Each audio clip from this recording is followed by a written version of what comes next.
Hi, everybody. Good evening, good afternoon, and welcome to our fourth and final panel session for the day, for the first day of the Greenlight Climate Festival. During this session, we're going to explore environmental nonprofits and NGOs, what they do, how you can get involved. For this session, I am joined by our very esteemed guests, who many of whom I know from before. We have Xixi Chen, who is the manager of the Environmental Defense Fund's Climate Core program in China, and also works with their American program, and also contributes to EDF+Biz.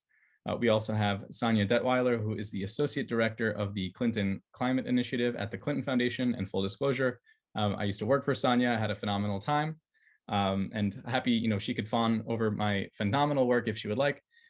We also have Bill Ulfeder, who is the executive director of the Nature Conservancy in New York. And then I believe we will also have Dr. Eliza Nemser, who is the co-founder and executive director of Climate Changemakers. So thank you all for joining us today. Really appreciate you taking the time out and for sharing your knowledge, your insights with students. I guess we could just start off, and maybe each one of you can introduce yourselves. You can talk a little bit about the work that you do. What does your work entail in the nonprofit environmental NGO space? Maybe we can start with Xixi. Hello, everyone. My name is Xixi Chen. I work for the Environmental Defense Fund, EDF. I'm based here in New York. I'm very happy and honored today to join the other panelists for this session. I know it must be a pretty long day for you guys. I hope you enjoyed all the events here today.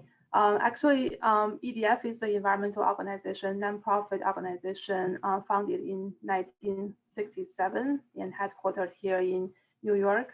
And we currently have 2.5 million members and a staff of more than 800 people in 13 offices all around the world, including the United States, China, India, Mexico, and Europe.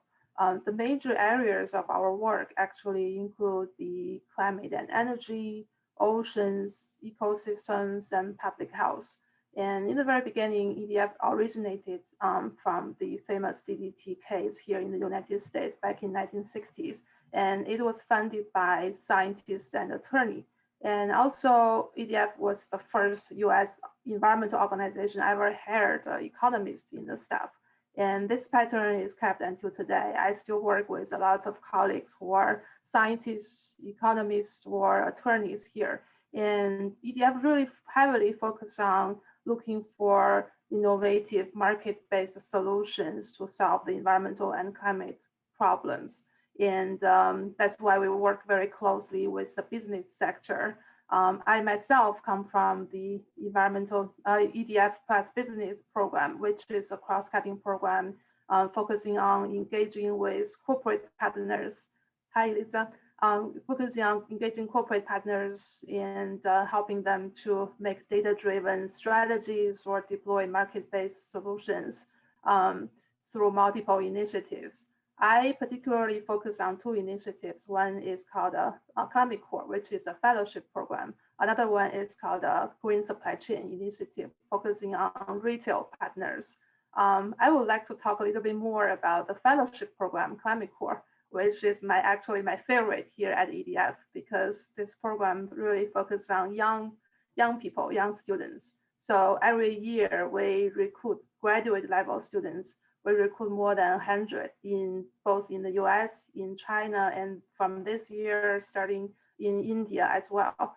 We train those students in corporate sustainability, in energy management, new clean energy, and we send those students into the offices of our corporate partners or public organizations for a summer-long internship.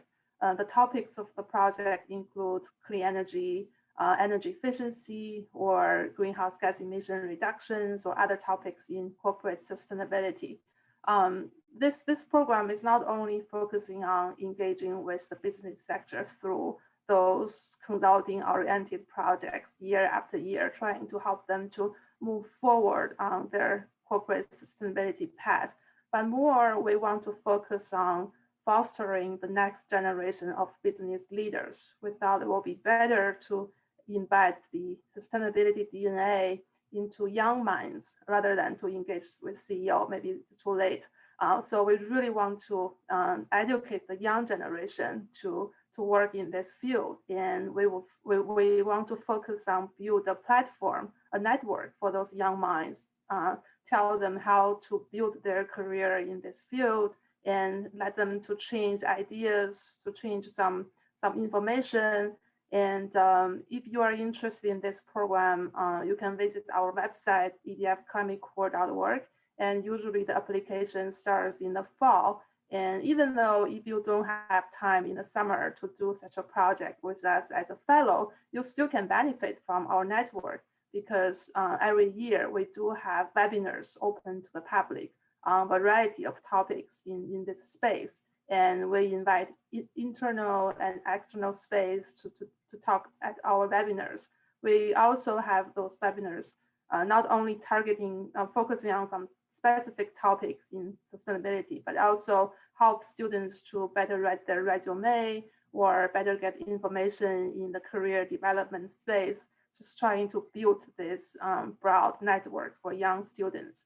Also, if you are interested in how to engage with corporate partners, or especially interested in green supply chain work in the business sector, I welcome you to visit our website. You can search EDF Supply Chain Solution Center. It's also a platform open to the public with a lot of best practices, with a lot of cases or tools, resources we have accumulated in the past several years when engaging with our corporate partners, especially from the retail sector. So I can talk forever for Climate Corps, but I will pause here to see if anyone has any questions. Sure. Thank you so much, Xixi. And before I continue, I would just urge everybody in the audience, all of the speakers here today have set up virtual booths in our conference space. I urge you to go check them out. There's information about jobs, what the organization does. It's all very, very cool. And you can learn more about the amazing work that everybody on this panel has been doing. So again, after the talk, I would encourage you to go and check those out. Thank you, Xixi. Maybe next we can go on to Sanya. You could tell us a little bit about your work at the foundation. Yeah, thanks. That was really interesting. Thanks, Xixi. It's good to hear about the Climate Corps program. And Elliot, great to see you again. Thanks for inviting me. I'm going to speak about the Clinton Foundation's work in the climate and energy space and touch on 3 of our initiatives that integrate this type of work. So first and foremost is our Clinton Climate Initiative, which I'm a part of. And currently our climate initiative operates one program. It's called the Islands Energy Program. And we work with island nations to help them in their transition to renewable energy and energy efficiency. So I'll tell you a bit about how we do that. We've worked with 15 islands in the Caribbean and Indian Ocean over the past almost 10 years. And kind of the way we work is 3 pillars. We do planning. So we work with the governments and utilities of island nations to chart out a path to transitioning to renewable energy. So a lot of these islands, there is a clear economic case and the resources are there. So it's really just putting together the plan, doing techno-economic analysis and figuring out what is the appropriate resource mix, what is the timeline, the investment timeline to get there. So we support through doing studies, bringing on consultants, and working really closely with the utilities and the government ministries responsible for energy. The next pillar is project support.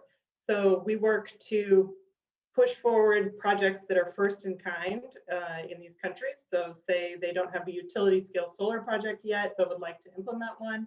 We really assist with the steps to get there and the hurdles to overcome the hurdles that appear when doing that. So maybe there's policies or processes that need to be updated. And so we'll support with that. We'll support with studies, technical studies, and bring really pro bono funding to do that. Seeing that they are first in kind, it's usually the most challenging. And then once those projects are implemented, it's easier for more and more types of those projects to happen.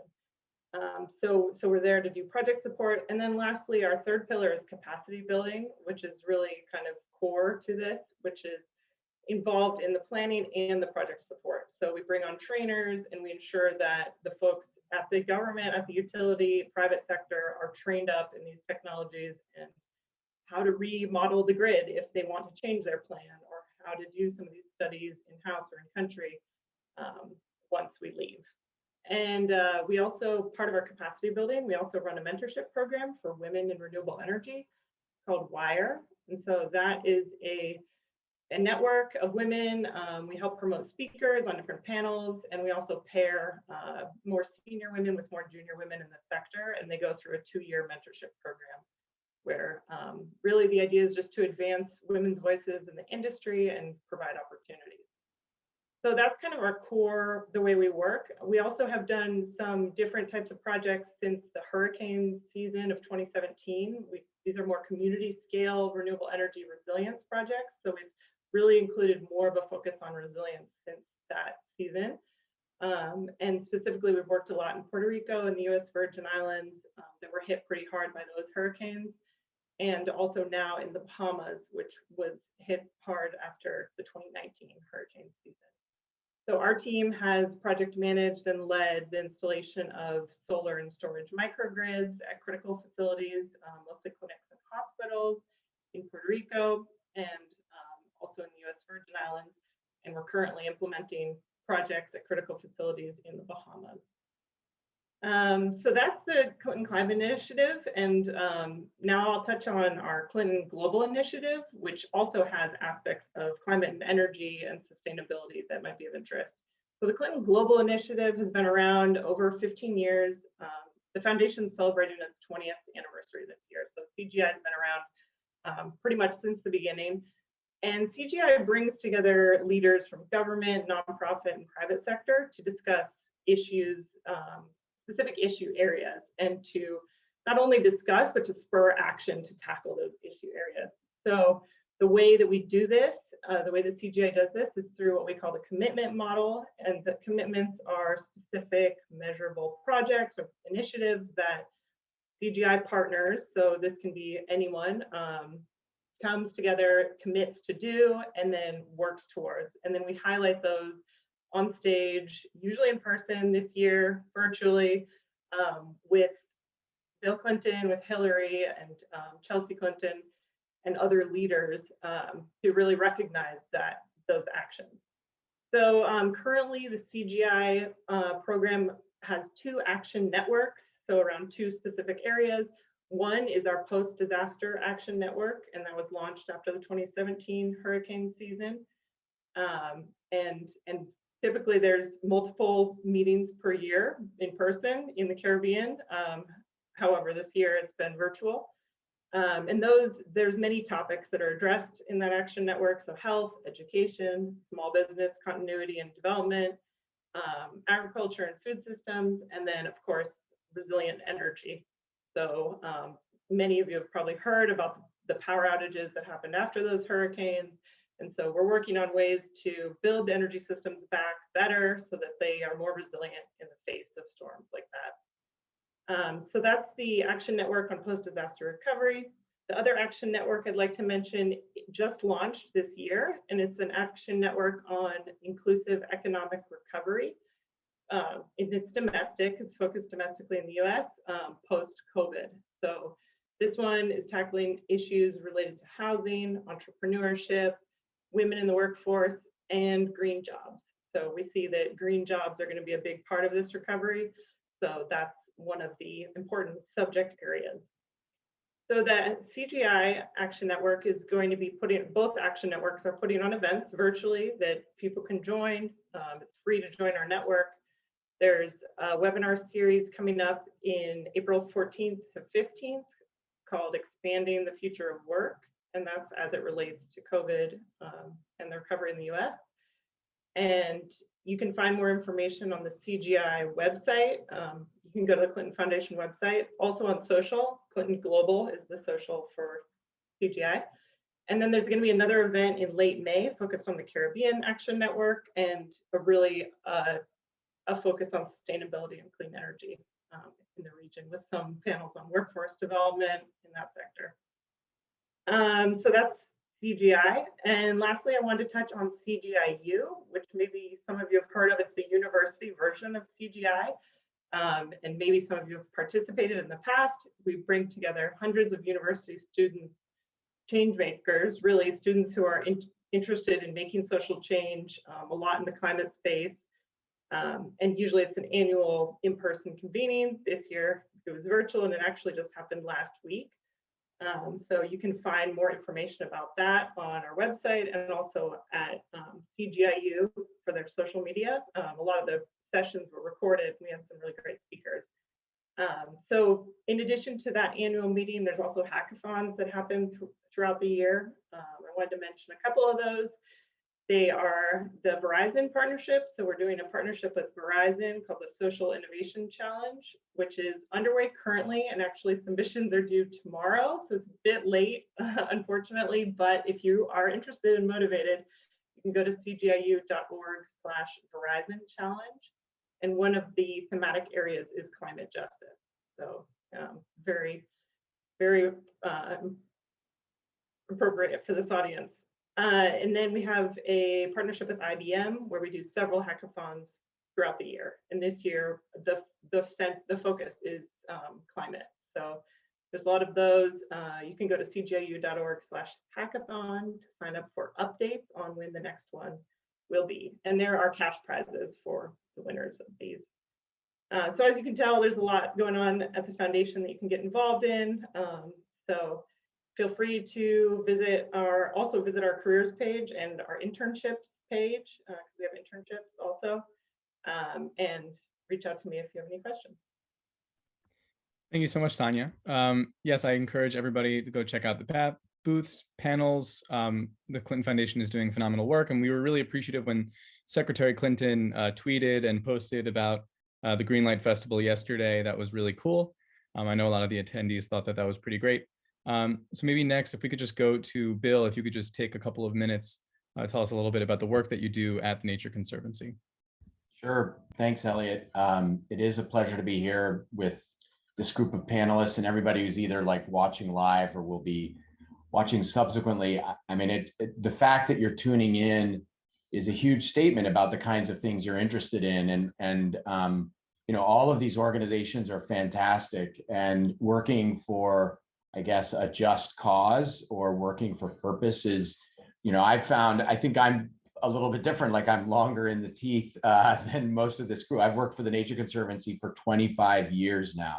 And I've worked overseas in South America, the Caribbean, spent time in Mongolia, East Africa, and other parts of the world. And the last 12 years have been based here in New York. And I'll just say, you know, the thing that is so rewarding in all of this work is the ability to make a difference around a mission that matters. And, you know, and every organization who's here today represents that opportunity. And so the opportunity to learn more, get engaged through the booths. I'll mention too, right off the top, that in early May 5th, I'm going to be doing like an hour-long session on LinkedIn for anybody who's interested in conservation careers and specifically the Nature Conservancy. It's just a longer, more informal format. There'll be, if you check me on LinkedIn, that announcement and invitation will be coming very shortly. So the Nature Conservancy, our mission is to conserve the lands and waters on which all life depends. Our vision of the world is a world where all of nature, including humanity, thrives. And we are now really focused on two things, and they're probably the two things you'd expect. So it's climate change and it's conserving healthy lands, waters, and oceans. And on the climate side, you know, it's really all about the ways nature plays critical roles in our lives, where, you know, for its own existence and the existence value, but also the services it provides, you know, how it makes us safer in a climate changing world. So a lot of what we do is, you know, roughly 30% of the climate challenge can be solved by capturing carbon in nature, forests, soils, wetlands, peatlands, et cetera. So we're really about activating that role of nature in solving climate change, but also the role nature plays in protecting us and making us safer. So things like coastal wetlands, oyster reefs, here in New York, the urban forest, healthy forests to avoid the catastrophic wildfires we read about in California and Australia. It's really like, how do we activate nature's role in climate change? And then it's about averting the biodiversity extinction crisis globally. And I'll come back to that in a minute. But by category, we are the largest lands conservation organization in the world. We're the largest freshwater conservation organization in the world. And we're the largest oceans conservation organization in the world. I mean, it's a very large organization. It's fun working locally. We're based here in New York City. We work all across New York State. We're in all 50 states, and we're about 79 countries around the world at this point. We have a full-time staff of about 4,200 and 1 million members, the majority of whom are in the United States, but there are members in other countries around the world. I would say that the key characteristics, I mean, if these are things that speak to you, these would be reasons to really want to consider the Nature Conservancy. So one, we're science-based, fiercely so. We're collaborative. We actually have over 500 PhD scientists on staff at the Nature Conservancy. So it's more than most major research universities, but there are a lot of other people trained in sciences doing other work as well. Really collaborative, really looking for ways to bring people together to find workable, sustainable, long-term solutions. Very results-oriented. I think we're getting better at being creative, like that's supposed to be who we are. I think we're working on that, and we've pushed really hard, particularly here in New York. So I'm the New York director. I oversee all of our work in New York State. I'm based in the city, but New York being New York, we're very connected to the global work of the Nature Conservancy. And I will say that, that's one of the great, I'll say, pleasures, joys, and opportunities of the Nature Conservancy is, like, I've served in the United States. I've worked in Arizona, I've worked in Colorado, I've worked in New York, but I've also worked in Peru, Ecuador, the Dominican Republic, and other places as well. And so there's an ability to move around and shift depending on expertise and interest that I think is quite special. And then, lastly is we're nonpartisan. We believe that bringing this solutions collaborative approach, founded on science, this is what will, that's our special niche in things, but respect that there are other organizations who are not. And those are important roles to play in bringing solutions to the challenges we face. I'll just give you a couple examples of projects we've been working on lately. So one, here in New York, we're focused on a partnership with over 50 organizations for the healthy urban forest in New York City. So how do we promote the health of trees to, obviously in one sense capture carbon, but more importantly, like bring down summertime heat and heat island effect in the city, give more people closer access to nature wherever they live in the city. So there are about 5 million trees in the cities, and this is all about how do we sustain their health and maybe build out the urban forest over time. We also just completed with partners a solar roadmap for Long Island, basically looked at the potential for solar power production on Long Island, nearly 5 million people in Suffolk and Nassau counties, and figured out all the places where you could site mid-sized and commercial scale solar on parking lots, buildings. This wasn't like a residential model, and found that basically you can power all of Long Island on solar and not have to cut a tree down anywhere. Like there are those many opportunities for renewable energy, and sort of bringing that to decision makers, like, hey, here's the way forward for renewable energy, solar production on Long Island to avoid conflicts with nature. More broadly, I think an example, the Caribbean, where I've spent some of my time, we've just did high resolution mapping of all coral reefs of the entire Caribbean Sea. It's pretty cool stuff. And we're using that information to restore reefs throughout the region and sort of bring that up to scale, because they're so important to the fishing economy and mitigating the effects of climate change and sea level rise and storm surge, as well as the tourism industry. And then the last thing I'll mention is we just completed recently a deal with the government of the Seychelles in the Indian Ocean to create a new marine park. We basically did a deal that forgave foreign debt that the Seychelles owed externally. And in return, they created a new marine park the size of Germany. And this will be good for the economy. It'll be good for climate change. It's going to make the nation more resilient, while simultaneously alleviating their foreign debt. So it's those kinds of solutions, working all the way from the scale of New York City, you know, to we'll call it almost sort of continental size. So thanks so much. It's great to be here, and I look forward to the conversation.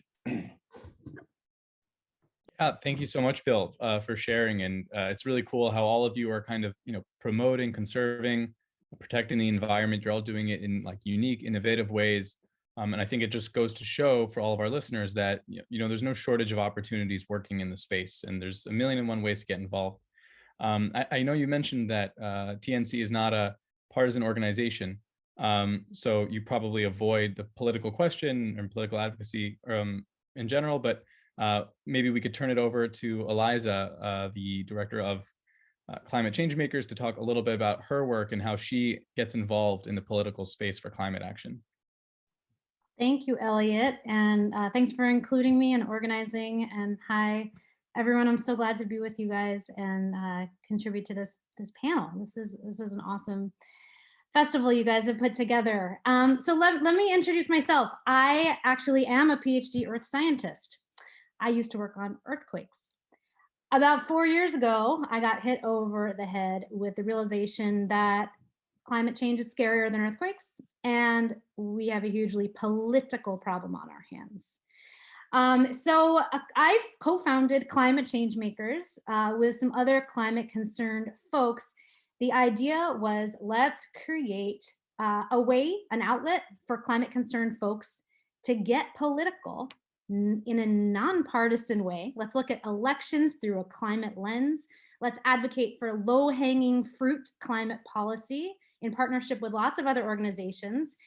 And what does it look like if we spend an hour a week doing it? You know, what does it look like to go beyond clicking through petitions and go beyond financial contributions? What does it look like when we put an hour of our time a week to work? So here's the thing. I think all of you know, and you've all articulated well, and I'm assuming everyone listening in here realizes that we're not where we need to be on climate. We have a lot of important work to do in terms of the science and technology. Again, we have a lot of work to do that's really political. A lot of people are uncomfortable getting political.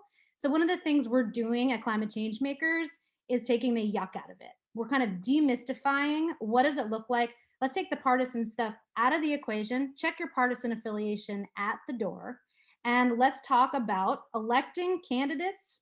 Doesn't matter what party, let's talk about electing candidates who are going to move us forward where we need to be on climate. There are a lot of climate concerned people out there, a lot of them. I don't know if you all know, the Yale Center for Climate Communications is keeping track of categories of Americans who are alarmed or concerned about the climate crisis. The number of folks who fit into in those two categories is just growing and growing. It's the majority of Americans now. They did a recent report in December and found that only 1%, like there's a majority of Americans who are alarmed or concerned, 1% are currently engaged in political action to advance climate action. 29% would probably or definitely participate in political action to advance climate action if they were nudged by someone that they like and respect. We're trying to connect those folks to a way to actually channel that concern into productive action that again fits into an hour a week. So the invitation to all of you listeners is definitely check out the career and the volunteer opportunities at the amazing Nature Conservancy, the Environmental Defense Fund, who we actually just partnered with in March on a clean energy tax incentives priority, which was amazing, and the Clinton Climate Initiative. And then also consider joining us for an hour a week. We are really trying to build a big, inclusive, welcoming tent. Like, again, you check your partisan politics at the door. We are a diverse and supportive community, and we just stand on our common ground and work with our partners to amplify their work on the policy front and to help elect climate candidates. Just to give you a sense of what we do in terms of elevating candidates, so our electoral work We do the traditional stuff, like we phone bank and text bank and do all the fancy new DMing stuff. You know, DMs are the new door knocks in the age of COVID. We also do fundraising, and we also just lean heavily on our own networks. So we do some kind of innovative relational organizing. We basically take best practices in terms of how you actually get candidates elected. Again, we work in partnership with organizations. We work in partnership with Flip the West and Next Gen, a long list of other organizations. On the election side, on the advocacy side, same thing. We're not a policy shop. We don't write policy. We don't even pick which policy priorities are most important right now in April 2021. We lean on folks like EDF and the Nature Conservancy, and we partner with them. We say, let's spend a month in February. We spent a month advocating for incentives for electric vehicles with Environment America. And again, we just spent a month working with EDF. Next up in April, I invite all of you to join us, and we will partner with Represent Us to advocate for democracy reform in the name of climate action. We'll be advocating for the very important For the People Act. And we get together, as I said, once a week. Week one, we get briefed on the issue. We learn enough that we feel confident to advocate for the issue. And then we actually work on crafting our own personalized talking points. You know, why do I, Eliza, care about democracy reform in the name of climate action? Week two, we reach out to our members of Congress. And this is the most important thing we do.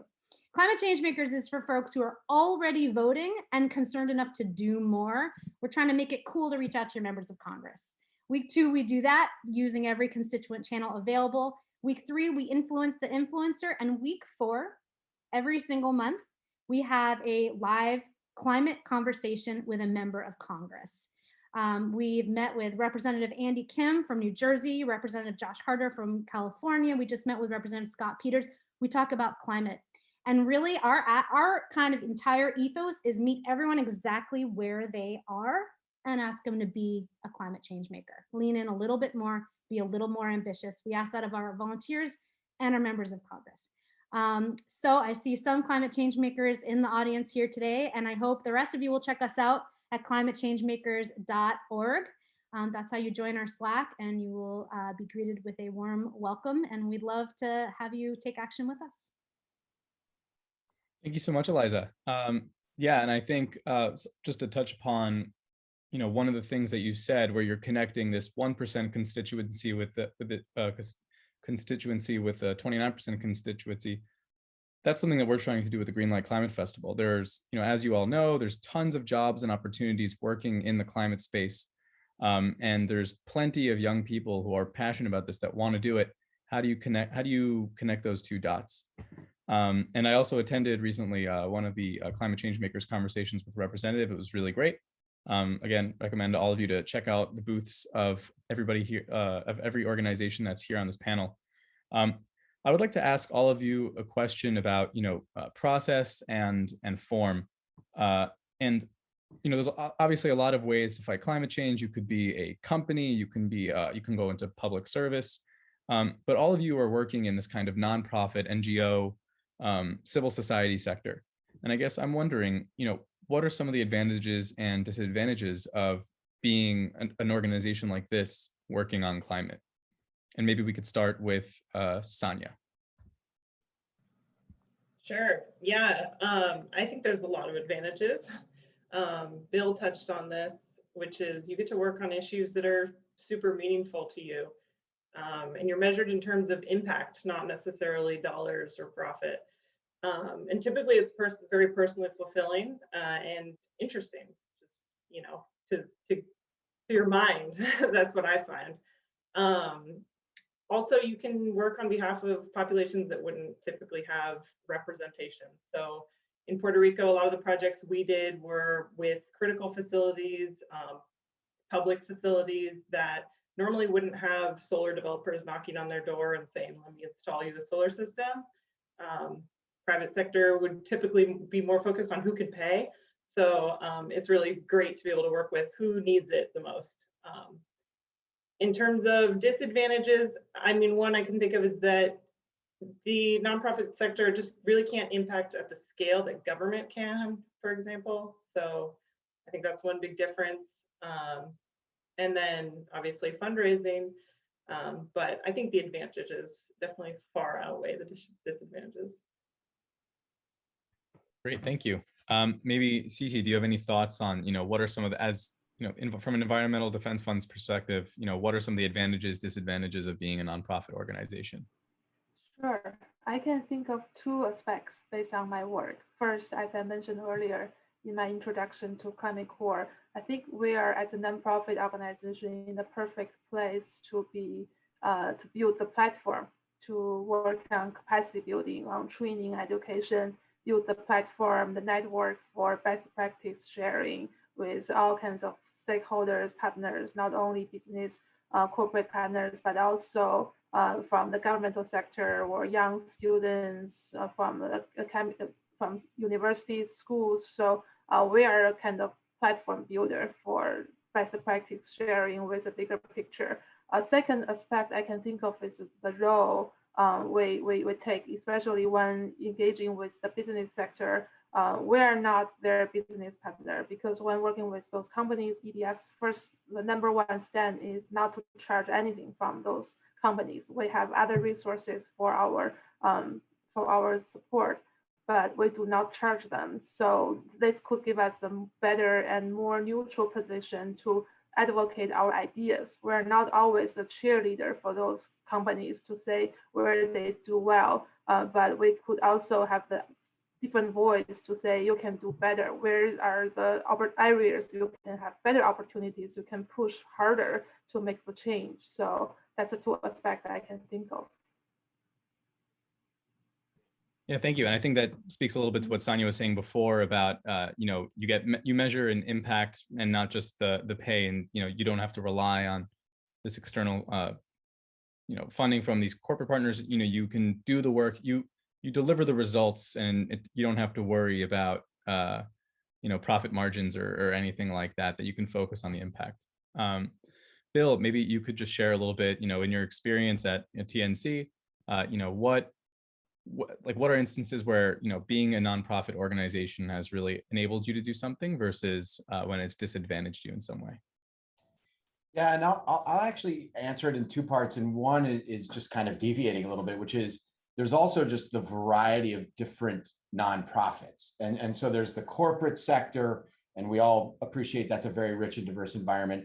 There's the government sector, and of course we need both of those. Like, for all the things we're talking about, there have to be private sector, business, corporate responses, especially to climate change. And there has to be a solid regulatory environment in which people operate. And that regulatory environment, in the case of climate change, has to be tighter. But there is, the nonprofit sector, sits between the two of those. And what I would encourage people to think about is, if you're choosing business versus finance, versus government versus nonprofit, there's a huge spectrum there. So you can be hyper local if you really want to be focused. We're based here in New York City on New York City issues. You could do a nonprofit climate organization that does just that and nothing else. Or you could do something that's regional or statewide. You can do something that's national. You can do something that's global. And I would really, and then, Eliza and I talked about how our organizations are both, nonpartisan, and others here are as well. And there are plenty of nonprofits that, take a more partisan approach. And that's really important too. And so, like, what speaks to you? Like, how do you want to show up for this just cause? Like, what kind of strategies and operating environment do you want to work in? I think that's also a key thing for folks to think about and reflect upon. And you may not figure that out the first time. It's not a nonprofit that's included here, but I spent time working for a different organization before I joined the Conservancy. And it's a great organization, but the kind of work I was doing there in a variety of ways wasn't right for me. But I learned from that and then sort of used that as a stepping stone more in the direction to realize where I wanted to be. So it's not the kind of thing you figure out necessarily on your first or second try, but over time, you figure out what's really speaking to you. Thank you, Bill. No, and that's a really great point, that there is, even within the nonprofit sector, there's this diversity of organization. There really is, and I think that's the central theme of today's events, is there's room in this movement for everybody, and there's a role for everybody to play. Eliza, could you tell us a little bit, in your climate change makers work, how has being, the structure of your organization, has that empowered you? Has that impeded your work? And I'd be curious, just personally, like how does that affect your relationship with elected officials?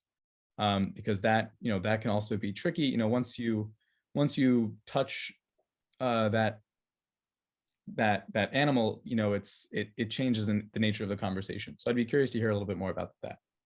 Yeah. Well, I agree with everything that's been said. A lot of very valuable remarks there. I will say that Climate Changemakers is an all-volunteer, unincorporated organization. So, to date, we are actually in the throes of fundraising and converting to a 501c4 and exploring fiscal sponsorship options. Being all volunteer and kind of being a scrappy startup passion project of a bunch of climate concerned folks has been phenomenal, because I think it's just resonated for a lot of people. We don't kind of have the corporate sheen. We are just a bunch of climate concerned folks trying to build community around productive action. I think that's been really compelling for a lot of people, and we need to figure out, as we transition to an incorporated organization, how to hold on to that ethos and that kind of vibe. I will say that fundraising, in terms of our relationships with electeds, man, so far they are really responding. They are really like, you are the community I've been looking for. I mean, some effusive remarks you might have heard from Representative Peters. I think they're grateful to see our age demographic skews, I like to say, like, well, maybe not quite as young as the folks doing the super important work at Sunrise. I think folks at Climate Changemakers might be a bit older and maybe a bit less willing to be disruptive. I mean, the disruptive work that they're doing is critically important. It's not for everyone. Like Bill said, you have to find what speaks to you. I think that the volunteers in our community skew a bit younger than kind of traditional big green volunteers. So we are definitely mobilizing new people. Our exciting statistic is that 70% of the folks in our community have checked a box saying they've never taken political action before. So we're definitely mobilizing new folks. And members of Congress are responding. They're eager to see a community growing around climate concern, a community of folks willing to get political, willing to support candidates and go to bat for them if they're going to lean in on climate, willing to advocate for policy, willing to engage with our members of Congress and do it in a nonpartisan way, like this idea of meeting people where they are and asking them to go farther, kind of making more friends and enemies. It's resonating. So that's been really great. On the flip side, in terms of the nonprofit work, and my fellow panelists have touched on this, fundraising is a challenge. Fundraising for a nonprofit that does political work, that's characterized as 501c4. It's extra challenging, which is kind of a double-edged sword, because there's a lot of political work that does need to happen, and folks willing to do it.